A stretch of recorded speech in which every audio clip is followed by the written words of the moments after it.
a second time. The state has updated on the investigation in the recent murder of Advocate Kyalo Mbobu. Honorable Speaker, on 9th of September 2025, at about 1740 hours, Mr. Matthew Kyalo Mbobu, an advocate, was driving along Magadi Road on his way home from work when he was accosted near Brookhouse International School by two unknown assailants on a motorcycle, one of whom was armed with pistol. Owing to heavy traffic caused by ongoing construction and diversions along the road, he was driving at a slow speed before he was fatally shot 8 times. The incident was reported in Langata Police Station and later taken over by Directorate of Homicide on 11th of September 2025. The scene was processed and 4 spent cartridges were recovered. The vehicle was towed to the Homicide Investigation Bureau yard for documentation, while the body was removed to Lee Funeral Home for postmortem examination, which was conducted on 11th of September 2025. The Chief Government Pathologist, Dr. Johansen Odwar, in the presence of family pathologists, opined the cause of death as multiple injuries due to gunshot wounds. 2 bullets heads were recovered from the deceased body, and together with the spent cartridges were submitted to DCI Forensic Laboratory for ballistic analysis. CCTV footage from the Segret Hotel, townhouse where the deceased office was located, and Brookhouse International School was retrieved for analysis by investigators to provide actionable leads. Several witnesses, including staff members from Kyalo Mbobu, Kyalo and associate advocates, have been interviewed and their statement recorded. Investigations led to the arrest of 3 individuals who had interacted with the deceased on the material day at Segret Hotel. During the arrest, 2 of them were found to be licensed firearm holders, and their firearms were recovered and subjected to ballistic analysis. Results excluded the firearms from involvement in the shooting. Further, no evidential link was found connecting the 3 individuals to the fatal shooting. On 16th of September 2025, investigators traced an eyewitness, Mr. Collins Amudavi, a construction worker at the bridge site near the scene.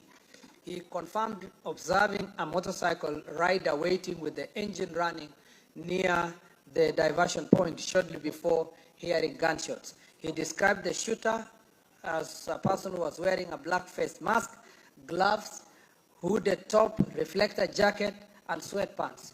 The shooter fled on the waiting motorcycle at high speed towards Galleria Mall.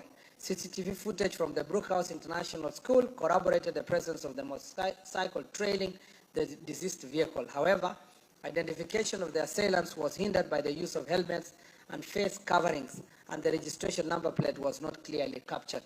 Multiple investigation angles have been exhaustively pursued, including a gold and alleged German antiques transaction, a Korat African land transaction, a Mavoko land parcel dispute that he was handling, a professional petition, or any possibility of professional petition or legal threats, which we never, no link was been found. Ballistic link analysis also indicates that the 5 spent cartridges and 2 bullet heads were subjected to forensic comparison. The ballistic report indicated that the cartridges were fired from a Seska pistol CZ85B model or similar firearm. However, no match was established with any firearm recovered during investigations. The murder weapon remains unidentified. Allegation by Captain Kungu Muigai. Following social media allegations by Captain Samuel Kungu Muigai claiming knowledge of the perpetrators, he was summoned and interrogated. He alleged the existence of a sealed affidavit and audio recording relating to a case involving judicial corruption. Searches were conducted at the deceased office and residence safes in the presence of family and legal representatives.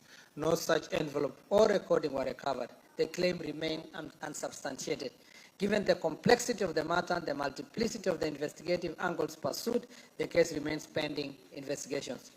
On the challenges the investigation faced in resolving the case, Honorable Speaker, the last functional HD CCTV site before leaving Nairobi city boundary is located near Langata Road, Makadi Road Junction. Beyond this point, the CCTV camera installed along Magadi Road is inactive and therefore not operational at the time of the incident. It is important to note that the most CCTV cameras within Nairobi CBD and along the route taken by the deceased were non-functional, compelling the investigating team to rely on footage retrieved from private premises, including Sagret Hotel, the deceased office, block, townhouse, and Brookhouse International School. Nonetheless, the DCI is not relying solely on the CCTV footage, but continues to pursue other investigative avenues to generate credible leads. Regarding the steps being taken since the murder of the advocate, Honorable Speaker, the National CCTV Integrated Command, Control and Communication System currently provides extensive surveillance coverage in Nairobi and Mombasa. This system comprises approximately 1,899 surveillance cameras and 281 NPR cameras deployed across 664 sites nationwide, with Nairobi hosting the largest concentration. Coverage includes Nairobi CBD and key arteries such as Thika Superhighway, Mombasa Road, Jogoo Road, Ngong Road, Wayaki Road, as well as critical installations including airports, government buildings, and major intersections. The IC3 surveillance infrastructure is fully integrated into the operational framework of security agencies, providing them with direct real-time access to CCTV feeds, archived footage, and investigations and enhanced safety. However, the continued accessibility of these systems remain dependent on leased network infrastructure and collocated data centers, underscoring the need for long-term migration to government-owned network to guarantee uninterrupted access and operational independence.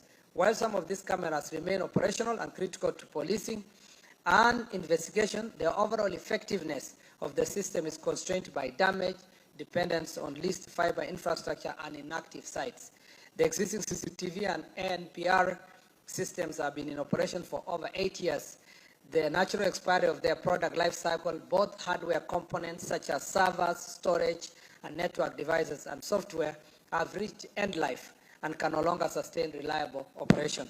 In areas where public CCTV cameras are non-functional, the National Police Service supplements surveillance efforts through partnership with private entities, including hotels, schools, and office blocks, which provide CCTV footage upon request to support ongoing investigation and security operations. A proposal to expand CCTV coverage to additional major towns is underway. The government is working to restore all non-operational cameras and extend surveillance coverage beyond Nairobi and Mombasa. The next question is regarding measures put in place by Ministry to strengthen community-based intelligence. Honorable Speaker, the government is revitalizing community policing, establishing dedicated online like Fichok or DCI, embracing community